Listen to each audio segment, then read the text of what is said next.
Finally, after a week-long hiatus, we're at chapter 321 of Boku No Hero Academia. A lot of people thought it was because Horikoshi was sick. Actually, it turns out all of the shonen titles had a week vacation because the editors needed a week off, which makes sense. Mangakas and the way that they work in the industry, it's very strenuous, and even the editors need breaks for what they're doing all the time. But we're here finally. Obviously, this video is going to contain some spoilers. I am reviewing the newest chapter of My Hero Academia. If you are an anime-only person, don't watch this. If you don't want manga spoilers, please catch up first. Or if you don't care, continue watching. That'd be cool. So welcome to All Day the Geek Way. I'm Jet. Hope you're enjoying your day the geek way, of course. And I'm just going to hop right into chapter 321. Especially right after chapter 320, we got to see all of Class 1A try to apprehend Deku, who's on his kind of anti-hero sort of phase. And they've been a little bit successful, but last we saw was Todoroki use his heaven-piercing ice wall to apprehend Deku. And here we are at chapter 321. We get a lot of good art stills from Horikoshi. Especially there's a mecha version of All Might being made. You have Bakugo being one of the prime machinists and Deku and Uraraka waving. Anyway, it's just a fun piece of artwork. I just think Horikoshi's doing a fantastic job with his artwork recently. Like, holy crap. Well, what we get first is Kirishima and Aoyama apprehending a villain. I believe his name is Dictator. And he's talking to Endeavor about Deku and how they used the Bakugo Todoroki and Yaoyorozu combo. Or it might just be about apprehending Dictator. I'm not quite sure. I think that's the case, actually. They're apprehending Dictator. And he's just talking about the combo that they used. And then Kirishima is talking to Endeavor about how his quirk isn't as flashy as all the other ones, not as flashy as Yaoyorozu or Todoroki or Bakugo, but he has a lot to say to Deku, and so does Aoyama. And kind of confused about Kirishima. It seems like he's been this way just since the beginning. It's like, oh, I don't have the most flashy quirk. I can't do much. Like, dude, you're a defense wall. Like, you're practically unbreakable. Hence the Red Riot, unbreakable. He could have acted as like a barrier in front of Deku. I think there's time constraints on here, and that's why Horikoshi chose to go this route, especially because it kind of goes with Kirishima's character. I love him to death. Aoyama, though, I don't know why he couldn't have been more utilized, to be honest. I love Aoyama. He's not one of my favorites, but I really enjoy his character. I think I'm one of the few people that really does, and especially after everything with the cheese incident and Deku, they became really good friends because Aoyama went to Deku about being like, yeah, I understand what it is to have a quirk where your body and the quirk just don't match. Well, hopefully we get to see more of that interaction with Aoyama and Kirishima. It's probably going to happen in the next chapter, I'm assuming, but we go back to Tsuyu and Todoroki, and Midoriya's been captured in the heavenly piercing ice wall. Deku, of course, escapes, no problem. But Todoroki's giving this whole spiel and saying, hey, if you can't find him, like, let us help you find him. We can fight with you. Like, let us fight with you. And Todoroki's really impassioned. I can see why. Like, Deku saved Todoroki from this really dark path he was taking against his father, Endeavor. And then there's this really good panel that Horikoshi draws of Deku, and it says, this fight between One for All and All for One, you guys can't keep up.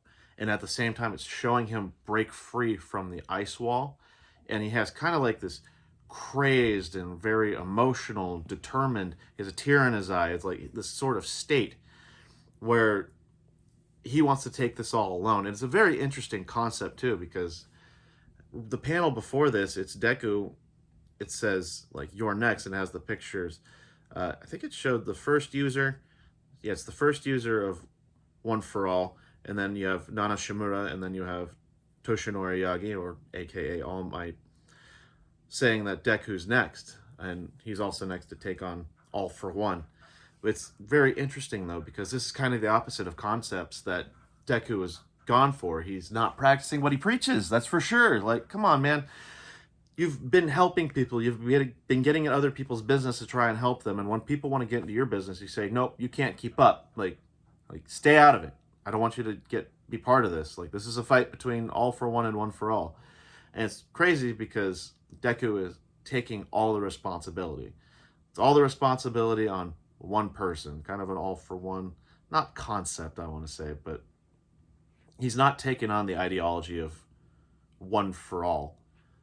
Like, he's one person trying to protect everybody, but he's probably going to need help, at least finding all for one, especially with Shigaraki's awakened power since the My Villain Academia arc.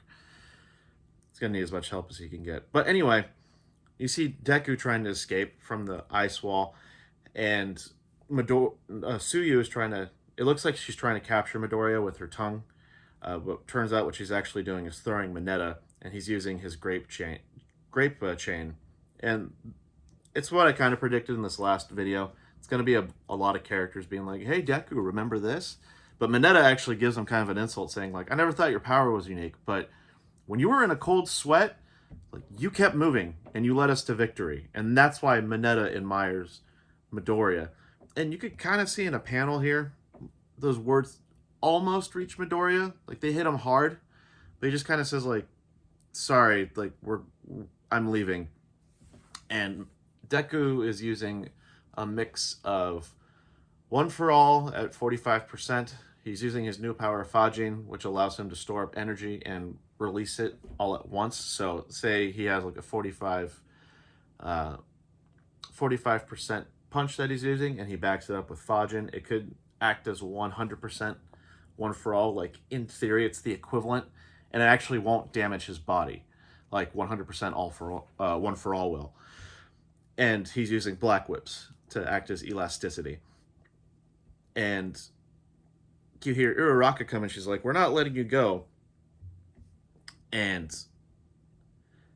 you know, there's a memory brought up where it was when they were in the hospital and Bakugo was captured, and she said, you know, Bakugo might be embarrassed if we all came in. But we see that this is a little bit different. Deku needs everyone to come in. And you see what happens also is Todoroki has created an ice wall, like a little not an arch, but like a little slide, for lack of a better word. And Mina, the Pinky, the acid girl, she used solubility 0.1% of protective coating acid man. I think that's what it's called. And it's coating someone. We don't know who it is yet. And you see Sero, you see Dupla Arms, I can't remember his name, oh my god. And they're kind of getting ready to throw. They're about to throw Todoroki. Bakugo's in the middle, and the protective barrier is at the end. And Todoroki uses his Flash Freeze Heat Wave to boost Bakugo and whoever he's holding. They're up in the air. Uraraka does a touch of the Acid Man to make it zero gravity. And Bakugo uses a new power called Cluster, or Explosive Speed Turbo Cluster, to further accelerate the projectile. And who comes out of it? And it shows Bakugo holding the feet of Ingenium, Tenya Ida, pushing him, essentially. But this whole process, everyone's saying, like, we have so much to say to you, especially Bakugo being like, I have so many things to say to you. But there's only one person that can withstand this speed, especially with how fast Deku's body is accelerating. The only person who can do it is Ingenium. Like, his power is his engine. He's a speed type character. And he kind of gives this, like, oh yeah, you were always ahead of me, and that's why I've rivaled you. I'll continue to challenge you. And this is Ida speaking, by the way. And he actually catches up to Deku, and he's able to actually, like, grab Deku's hand.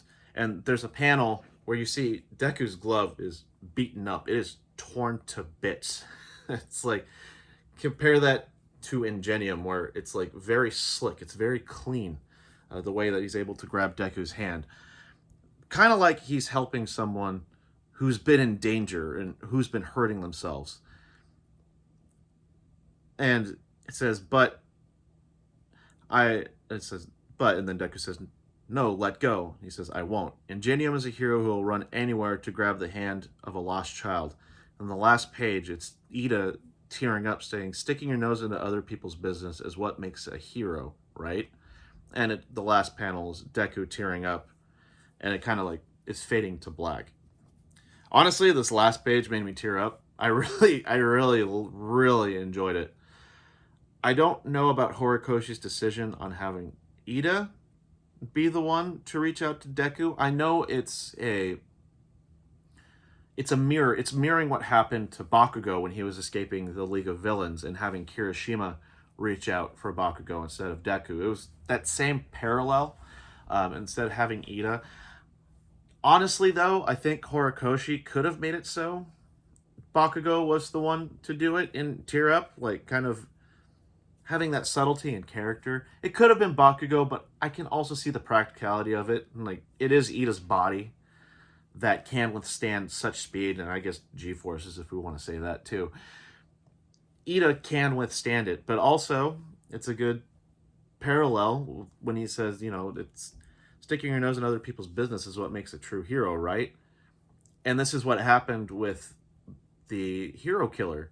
In those parallels, Deku saved Ida from his path of revenge.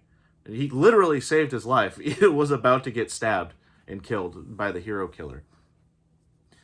So it doesn't show the outcome of this. For all we know, Deku can land and be like, thanks, and continue running again. It would just be monotonous at this point, to be honest. Granted, it's only been 2 chapters, but these have been really, really well fleshed out chapters. But what I'm guessing is going to happen is they're going to land on the ground. Deku's going to kind of come to his senses, and you're going to have Aoyama and Kirishima kind of giving like, Deku, you've done this for us. We want to help you, buddy. Remember this thing we did in this past time? And he's going to be like, oh, yeah, we did do that. And another thing, actually, now that I'm thinking about it, one thing I liked about this chapter is it talks, there's at one point where Endeavor's earpiece is going off, and it's Hawks talking to him, saying like, hey, we need Best Jeanist to subdue Deku, like he's the best for it. And then Endeavor's just like, nah, class has got it. And I'm kind of in agreement with Hawks in terms of the subduing part, but if we want to get to like the emotionality behind it, if that's even a word, if you want to get to the emotion behind that and being able to reach Deku, because this whole thing is supposed to emotionally reach Deku and influence his character. Like, if it was just Best Jeanist caught him, and then Deku was just like, no, stop it, I'm going to escape again. Deku could probably escape Best Jeanist, though, to be honest. Like, 45% one for all is pretty strong with Fajin. Yeah, Endeavor made the right call, actually, so never mind, I take that back. Come on, Hawks. Anyway, this is a good chapter. I'm excited for what's going to happen in the future. I'm excited to see how Class 1A gets more involved with this, especially if you make it like everyone in Class 1A is working really closely with Deku. It's not just the Endeavor, like the top 3. It's not Endeavor, Hawks, or Best Jeanist, and Toshinori. I'm also curious, it hasn't been answered yet, but there was that one chapter, I think it was 319, it might have been 318, doesn't matter right now, where he told All Might, like, hey, stop following me, I don't need you anymore, I can use One for All at 100%, which is probably not true. And the last person that we saw, it was in a graveyard, and it was Hero Killer Stain behind one of the graves, listening in to Deku's conversation. So I'm curious what's going to happen with that. I don't anticipate the best of things. Or maybe Hero Killer might, what I thought might have happened, and it's cool that it didn't, but the Hero Killer might have stepped in to help subdue Deku. It's fine if not, but I want to see what's going to happen. I hope it's not like an off-screen death of All Might. That'd be really disappointing. Anyway, I'm kind of going off on a tangent. It's not relevant. I thought this chapter was really good. I do. And I'm really excited because Horikoshi has just been, he's been cranking it out. And his work is just, it's been so good. Like, holy crap. So I'm looking forward to more of this. I got to thank everyone for watching. If you enjoy the content, please subscribe. Give this video a like. It does get the video, it gets through YouTube's algorithm with the video and being able to distribute these ideas a little bit more. So any help with the channel would be greatly, greatly appreciated. I'm trying to reach 100K by November. Might not happen, that's fine, but I'm doing my best to do so. But please, 100K, I'm sorry, 100 followers. 100K is very ambitious for only having 12 or 16 subscribers right now. So if we can reach 100 subscribers, that would be greatly appreciated. Until next time, guys, enjoy your day the geek way. See ya.